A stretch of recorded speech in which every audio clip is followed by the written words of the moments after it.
لا إله إلا الله বান্দা লক্ষ লক্ষ কোটি কোটি গুনাহ করার পর যদি একবার আমার নিকট সেজদা দিয়া চোখের পানি ফালায়, আমি আল্লাহ আমার ওই বান্দার সব গুনাহ মাফ করে দিব। সুবহানাল্লাহ। আল্লাহ তাআলা কত দয়ালু, আমাদের জন্য আল্লাহ কত দয়া করে, কত মায়া করে। আল্লাহর দয়ার কথা বললে শেষ হবে না। 100% দয়া থেকে 99%ই আছে আল্লাহর নিকট, বাকি 1% দয়া মায়া আল্লাহ তাআলা দুনিয়ার মানুষদের মধ্যে বন্টন করে দিয়েছেন। দুনিয়ার মধ্যে যদি লক্ষ্য কর বান্দা, দেখতে পাবে কত মায়া, কত ইচ্ছা, কত কাহিনী। কথা বলেন ঠিক কিনা? কত মায়া মা তার ছেলের জন্য, কত মায়া, কত ভালোবাসা, কত আদর দিয়েছে কে? মুসলমান, আওয়াজ আরো বাড়তে হবে, কে দিয়েছে? আরো আওয়াজ হবে, কে দিয়েছে? আল্লাহ তাআলা। আল্লাহ বলে, বান্দা 1% মায়া দয়া আমি আল্লাহ দুনিয়ার মানুষদের মধ্যে বিলীন করে দিয়েছি, বন্টন করে দিয়েছি। দুনিয়ার মধ্যে তুমি তাকায়া দেখো। আসসালামু আলাইকুম ওয়া রাহমাতুল্লাহি ওয়া বারাকাতুহু। আলহামদুলিল্লাহ الحمد لله الذي جعل الشمس والقمر بحسبان والنجم والشجر يسجدان كما فضل مكانا على مكان ونشهد أن لا إله إلا الله وحده لا شريك له أرسله الله تعالى بالحق بشيرا ونذيرا وداعيا إلى الله بإذنه وسراجا منيرا أما بعد فأعوذ بالله من الشيطان الرجيم بسم الله الرحمن الرحيم يا أيها الناس كلوا مما في الأرض حلالا طيبا ولا تتبعوا خطوات الشيطان إنه لكم عدو مبين صدق الله المولانا العظيم وصدق رسوله النبي الكريم ونحن على ذلك من الشاهدين والشاكرين والذاكرين والحمد لله رب العالمين سبحانك لا علم لنا إلا ما علمتنا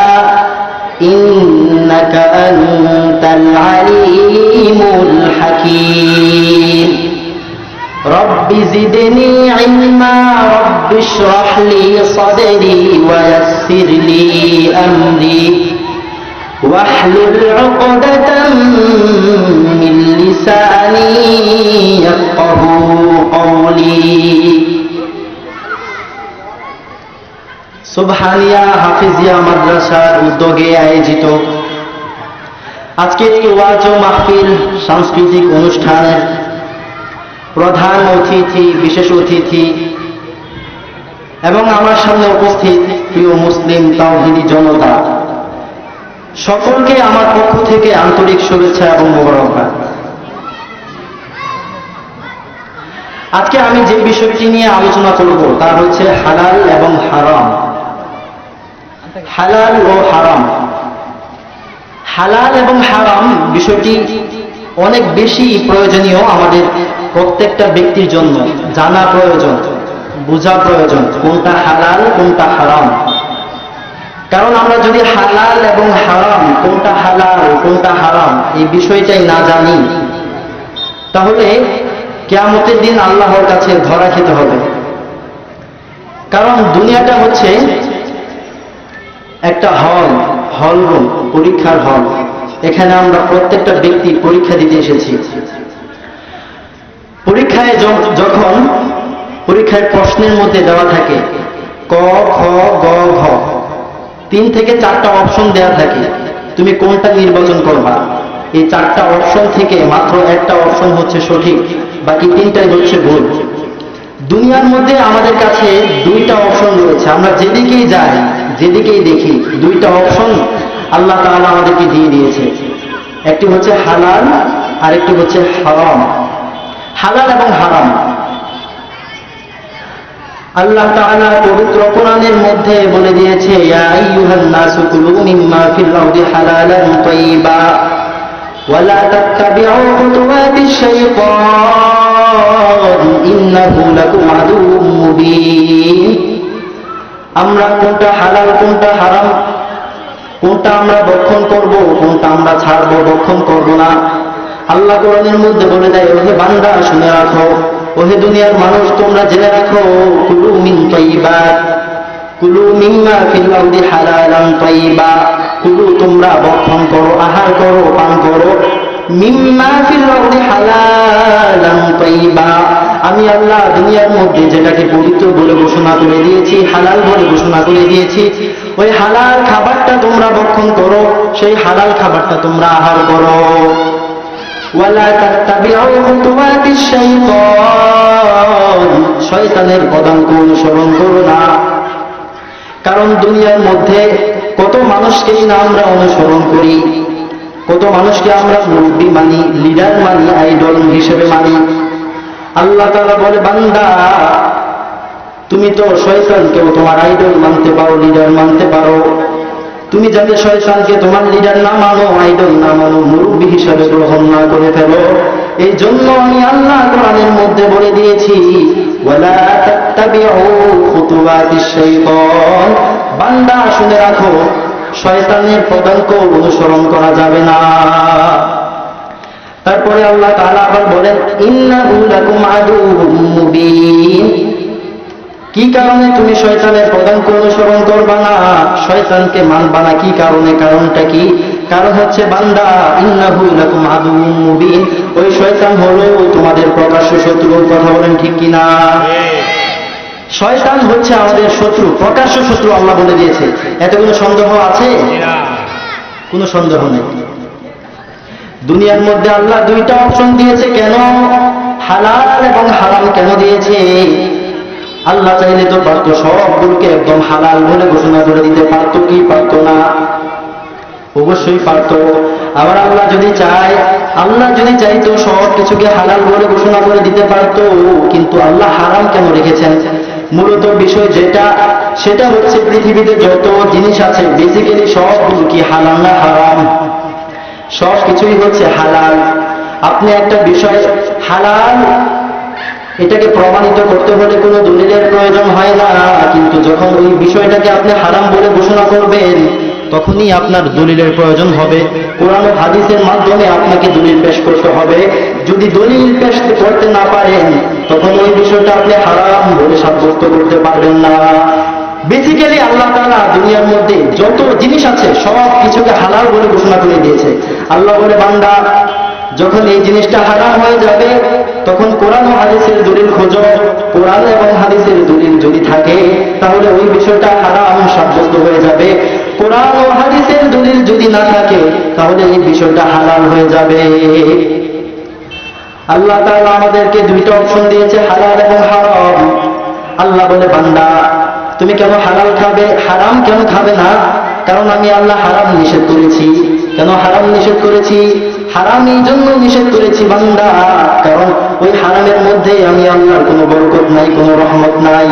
তুমি দেখো তাকাইয়া পৃথিবীর মধ্যে, পৃথিবীর সূচনা থেকে এই পর্যন্ত যত ব্যক্তি এসেছে পৃথিবীর মধ্যে, ওই ব্যক্তিগুলোর মধ্যে যে সমস্ত ব্যক্তিরা মাস্তান ছিল, গুন্ডা ছিল, আসামি ছিল, অপরাধী ছিল, ওই সমস্ত ব্যক্তিদের গোড়ার মধ্যে যদি তোমরা লক্ষ্য করো তাহলে দেখতে পারবা ওই সমস্ত ব্যক্তিরা হারাম খানা খায় নাই, তারা সর্বদা হারামের মধ্যে লিপ্ত থাকতো, হারাম খাইতো।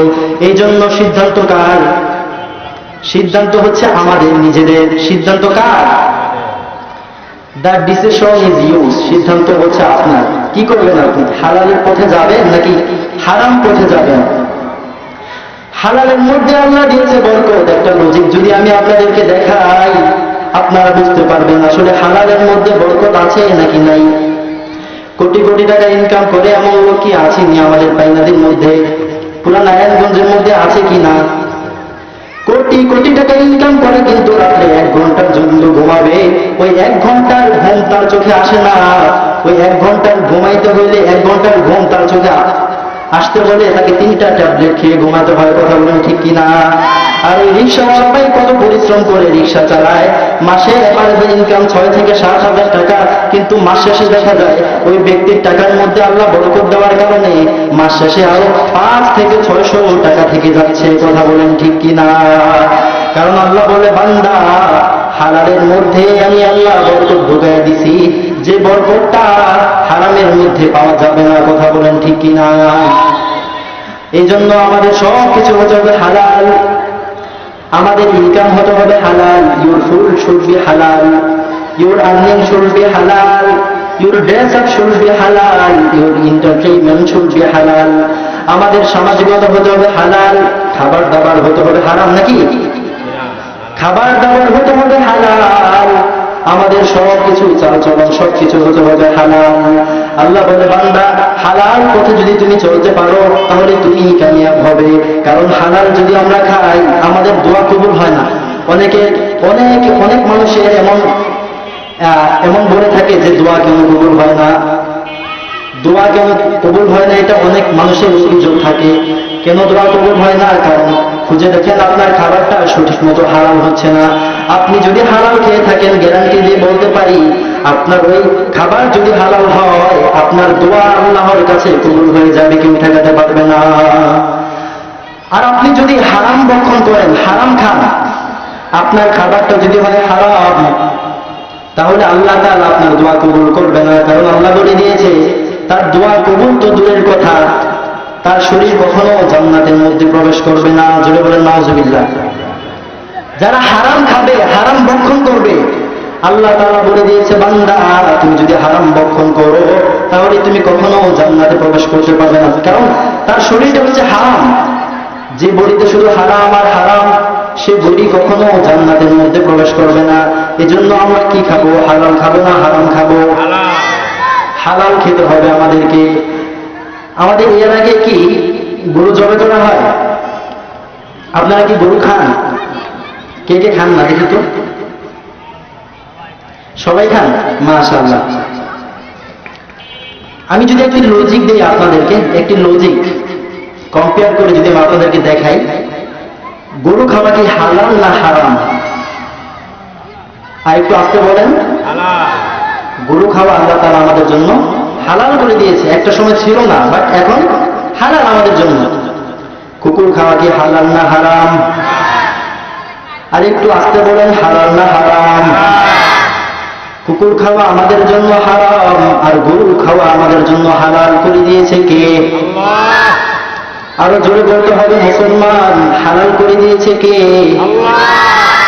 আল্লাহ তাআলা আমাদের জন্য গরু খাওয়াকে হালাল করে দিয়েছে, আর কুকুর খাওয়াকে আমাদের জন্য হারাম করে দিয়েছে। আমাদের এখানে সুন্নাতে খাতনার অনুষ্ঠানে কুকুর জবে করা হয় নাকি গরু জবে করা হয়? কসাইয়ের দোকানে কুকুর জবে করা হয় নাকি গরু জবে করা হয়? বিবাহের অনুষ্ঠানে কুকুর নাকি গরু? কুরবানির ঈদে কুকুর জবে করা হয় নাকি গরু জবে করা হয়? প্রত্যেকটা জায়গায় যদি গরু জবে করা হয়, বান্দা তুমি আরেকটা দিকে লক্ষ্য করো, কুকুর কি একটা বাচ্চা দেয় নাকি 3টা বাচ্চা দেয়? হিসাব নাই, জন্ম নিয়ন্ত্রণ নাই, তাই না? ইচ্ছা মতো বাচ্চা দিচ্ছে। কিন্তু বান্দা গরুর দিকে খেয়াল করে দেখো, গরু বাচ্চা দেয় কয়টা? গরু একটা বাচ্চা দেয়, আর কুকুর হিসাব ছাড়া বাচ্চা দেয়। কিন্তু বান্দা এত বেশি গরু জবে করার পরও তুমি দেখো এই নারায়ণগঞ্জের মধ্যে কুকুর বেশি নাকি গরু বেশি? আরো আসতে বলেন, গরু বেশি। কারণ আল্লাহ বলে দিয়েছে, বান্দা এই গরুর মধ্যে, গরুটা আমি তোমাদের জন্য হালাল করে দিয়েছি, আর হালালের মধ্যে আমি আল্লাহ দিয়েছি কি? বরকত দিয়েছি। এজন্য আমরা কি হালালের তালাশ করবো নাকি হারামের তালাশ করবো? আল্লাহ কিন্তু হালাল খাবার জন্য শুধু আমাদেরকেই বলে নাই, নবীদেরকেও বলেছিল, রাসূলদেরকেও বলেছিল। সূরাতুল মুমিনুনের এক আয়াতে আল্লাহ বলেন, ইয়া আইয়ুহার রাসূলু কুলু মিন তাইয়্যিবাত, ইয়া আইয়ুহার রাসূলু কুলু মিন তাইয়্যিবাতি ওয়া'মালু সালিহান ইন্নী বিমা তা'মালুনা আলীম। আল্লাহ তাআলা রাসূলদেরকে নির্দেশ দিয়েছে যে তোমরা হালাল ভক্ষণ করো। কি ভক্ষণ করো? রাসূল হয়েছে এজন্য আল্লাহ তাআলা তার জন্য হালাল খেতে হবে। রাসূল হয়েছে এজন্য সে হারাম খাবে না। আল্লাহ বলেছে তুমি রাসূল হয়েছো, তোমার জন্য আমি আল্লাহ নির্দেশ দিলাম তুমি হালাল খাও। কুলু মিন তাইয়্যিবাতি ওয়া'মালু সালিহা, শুধু হালাল খেয়ে বসে থেকো না, ওয়া'মালু সালিহা, এবং সৎকর্ম করো, নেক আমল করো, নেক কাজ করো। ইন্নাহু বিমা তা'মালুনা আলীম, নিঃসন্দেহে তোমাদের সকল কার্য সম্পর্কে আমি আল্লাহ অবগত আছি। কথা বলেন ঠিক কিনা? এই কথা কি আমার কথা নাকি আল্লাহর কথা? মুসলমান আওয়াজ একটু কম কেন? আওয়াজের হিট আরো বাড়তে হবে, পাওয়ার আরো বেশি বাড়তে হবে। জোরে বলেন, কথা কার? আমার নাকি আল্লাহ? নির্দেশ দিয়েছে আল্লাহ তাআলা, নবীদের ব্যাপারে কোনো ছাড় নাই। ইয়া আইয়ুহার রাসূলু কুলু মিন তাইয়্যিবাতি ওয়া'মালু সালিহান ইন্নী বিমা তা'মালুনা আলীম। হে নবীরা, তোমরা শুনে রাখো, আমি আল্লাহ দুনিয়ার মধ্যে যেটাকে হালাল বলে ঘোষণা করে দিয়েছি, তোমরা সেটা খাও এবং সৎকর্ম করো। নিঃসন্দেহে তোমাদের কার্যকরী সম্পর্কে আমি আল্লাহ অবগত আছি। সূরাতুল বাকারার 168 নং আয়াতে আল্লাহ বলেন, ইয়া আইয়ুহান নাসু কুলু মিন তাইয়্যিবাতি, ইয়া আইয়ুহান নাসু কুলু মিম্মা ফিল আরদি হালালান তাইয়্যিবা। ওহে দুনিয়ার মানুষ, শুনে রাখো, দুনিয়ার মধ্যে আমি আল্লাহ যেটাকে হালাল বলে ঘোষণা করে দিয়েছি, ওই হালাল খাবারটাকে তোমরা ভক্ষণ করো, আহার করো। সূরা বাকারার 172 নং আয়াতে আল্লাহ বলেন, ইয়া আইয়ুহাল্লাযীনা আমানু কুলু মিন তাইয়্যিবাতি মা রাযাকনাকুম, কুলু মিন তাইয়্যিবাতি মা রাযাকনাকুম ওয়াশকুরু লিল্লাহি ইন কুনতুম ইয়াহু তা'বুদুন।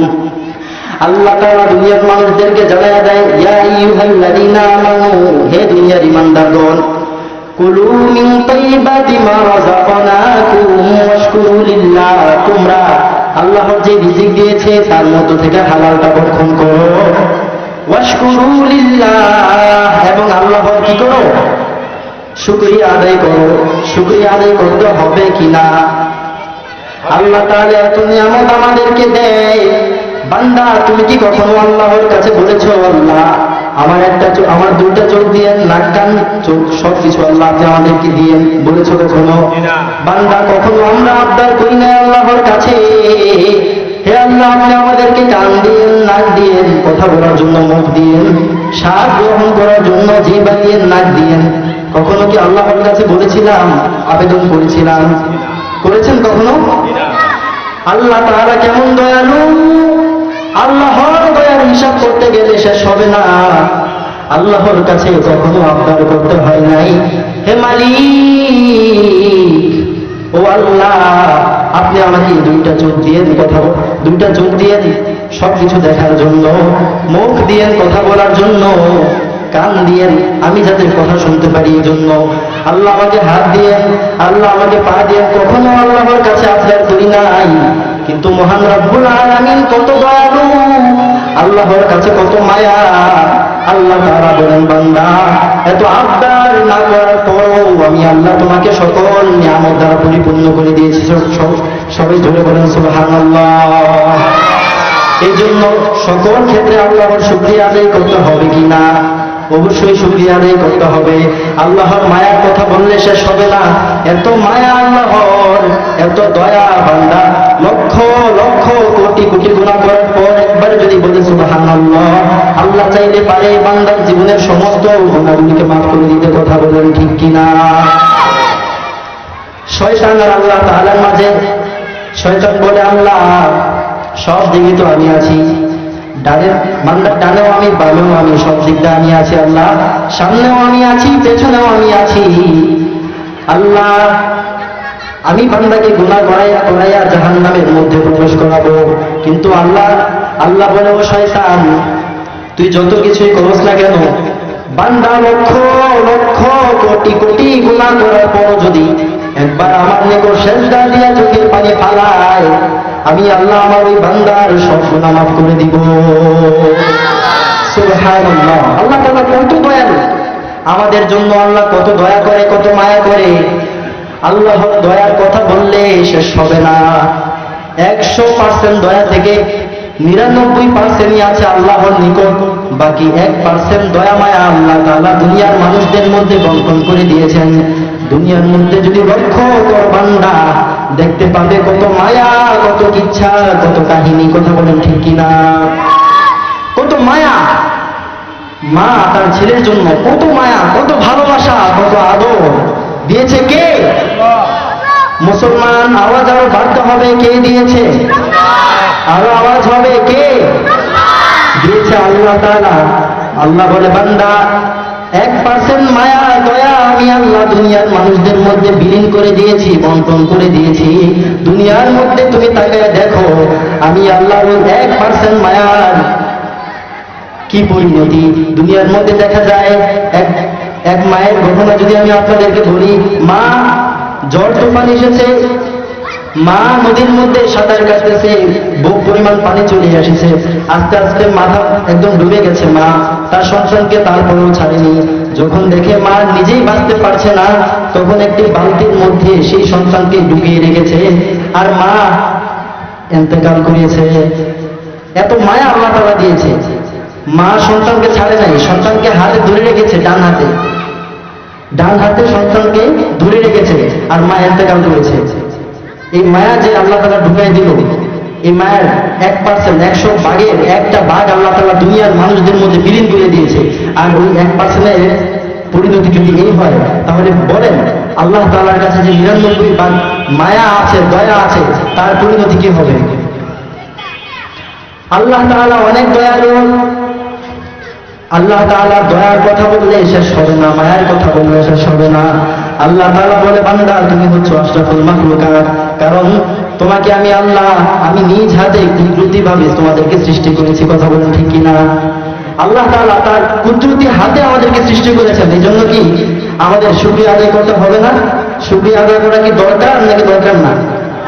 কোরআনের আরেক জায়গায় আল্লাহ বলেছে, লাইন শাকারতুম লাযীদান্নাকুম ওয়া লাইন কাফারতুম ইন্না আযাবী লাশাদীদ।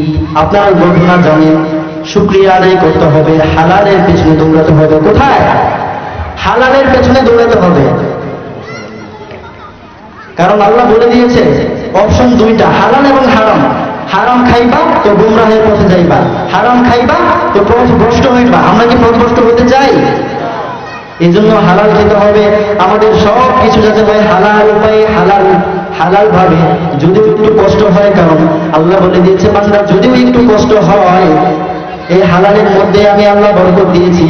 বান্দা যখন আল্লাহর কাছে আবদার করে, আল্লাহ আপনি রক্ত পান করাকে হারাম করে দিয়েছেন, আমরা কি খেয়ে বাঁচবো, কি খেয়ে আমাদের তৃষ্ণা মেটাবো? তখন আল্লাহ বলে, বান্দা রক্ত পান করা আমি তোমার জন্য হারাম করে দিয়েছি, বিপরীতে পানি পান করা তোমার জন্য আমি আল্লাহ হালাল বলে ঘোষণা করে দিয়েছি। যত ইচ্ছা তত পানি পান করো, আর্সেনিক মুক্ত নিরাপদ পানি যেথায় পাবো সবাই মিলেমিশে নিব, কথা বলেন ঠিক কিনা? পানি যত ইচ্ছা খাও। কেউ কি আপনাদেরকে মানা করে পানি পান করতে? কারণ কি, পানি আল্লাহ তাআলা ঘোষণা করে দিয়েছে পানিটা হচ্ছে হালাল, আর হালালের মধ্যে বরকত ঢুকিয়ে দিয়েছে কে? মুসলমান আসতে বলেন কে? বান্দা আল্লাহর কাছে বলে, আল্লাহ মদ পান করা আমাদের জন্য আপনি হারাম বলে ঘোষণা করে দিয়েছেন। মদ যদি হালাল হয় তাহলে আমরা কি খাবো? আমাদের শরীর আরো শক্তিশালী করবো কি খেয়ে? তখন আল্লাহ বলে, বান্দা ওই মদ যদিও তোমার জন্য হারাম বলে ঘোষণা করে দিয়েছি, বিপরীতে আমি আল্লাহ মধু তোমাদের জন্য হালাল বলে ঘোষণা করে দিয়েছি। মধু কি আপনারা খান? মধু পান করেন? মধুর পাওয়ার বেশি নাকি মদের পাওয়ার বেশি? অবশ্যই মধুর পাওয়ার বেশি, কারণ আল্লাহ তাআলা মধুর কথা কোরআনের মধ্যে উল্লেখ করে দিয়েছে। মধু অনেক বেশি উপকারী। মদ যদিও আমাদের জন্য হারাম, কিন্তু বিপরীতে মধু আমাদের জন্য কি হালাল বলে ঘোষণা করে দিয়েছে। বেসিক্যালি মূল বিষয় যেটা, বেসিক্যালি পৃথিবীতে যত জিনিস আছে সবকিছু হালাল। সবকিছু কি? সবকিছু আল্লাহ বান্দার জন্য হালাল করে দিয়েছে। যখন আল্লাহকে জিজ্ঞেস করি, আল্লাহ বলে, বান্দা তুমি যাকে ইচ্ছা বিবাহ করতে পারো, পৃথিবীর সকল নারী তোমার জন্য জায়েজ, যাকে ইচ্ছা তুমি বাইসা নাও, ঠিক কি না? যখন আল্লাহকে বলি, আল্লাহ সবাইকে যদি বিবাহ করা জায়েজ হয়, তাহলে হারাম হবে কার? জায়েজ না কে? তখন আল্লাহ কোরআনের মধ্যে 14 জন নারীর কথা ঘোষণা করে, হুররিমাত আলাইকুম উম্মাহাতুকুম ওয়া বানাতুকুম ওয়া খাওয়াতুকুম ওয়া আম্মাতুকুম ওয়া খালাতুকুম ওয়া বানাতুল আখি ওয়া বানাতুল উখতি। এভাবে আল্লাহ তাআলা 14 জন নারী যারা আমাদের জন্য বিবাহ, যাদেরকে আমরা বিবাহ করতে পারবো না, এমন 14 জন নারীর কথা কোরআনের মধ্যে উল্লেখ করে দিয়েছে। কথা বলুন ঠিক কিনা? বেসিক্যালি সব কিছু আল্লাহ বান্দার জন্য হালাল বলে ঘোষণা করে দিয়েছে। কিন্তু যখনই আল্লাহর কাছে জিজ্ঞেস করি, আল্লাহ সব যদি হালাল হয়, সব যদি জায়েজ হয়, তাহলে জায়েজ না কোনটা? কোনটা আমাদের জন্য জায়েজ নাই? তখন আল্লাহ ঘোষণা করে দেয়, বান্দা এটা তোমার জন্য জায়েজ নাই, বাকি সব কিছু তোমার জন্য কি জায়েজ আছে। মূলত সব কিছু আল্লাহ আমাদের জন্য হালাল করে দিয়েছে। আর যেগুলো হারাম সেগুলোর প্রতি দলিল দেখাতে হবে, প্রমাণ উল্লেখ করতে হবে। কোরআন এবং হাদিসের আলোকে যখনই আমরা দলিল পেশ করতে পারবো, যখনই কোরআন ও হাদিসের মাধ্যমে আমরা প্রমাণ পেশ করতে পারবো, তখনই বোঝা যাবে, যে তখনই সাব্যস্ত হবে যে এটা হারাম আর এটা হালাল। আমার কথা বুঝতে পেরেছেন আপনারা? সময় সংক্ষিপ্ত, এ বলে আমি আমার বক্তব্য এখানেই সমাপ্ত করছি। ওয়া আখিরু দাওয়ানা আলহামদুলিল্লাহি রাব্বিল আলামিন। আসসালামু আলাইকুম ওয়া রাহমাতুল্লাহি ওয়া বারাকাতুহু।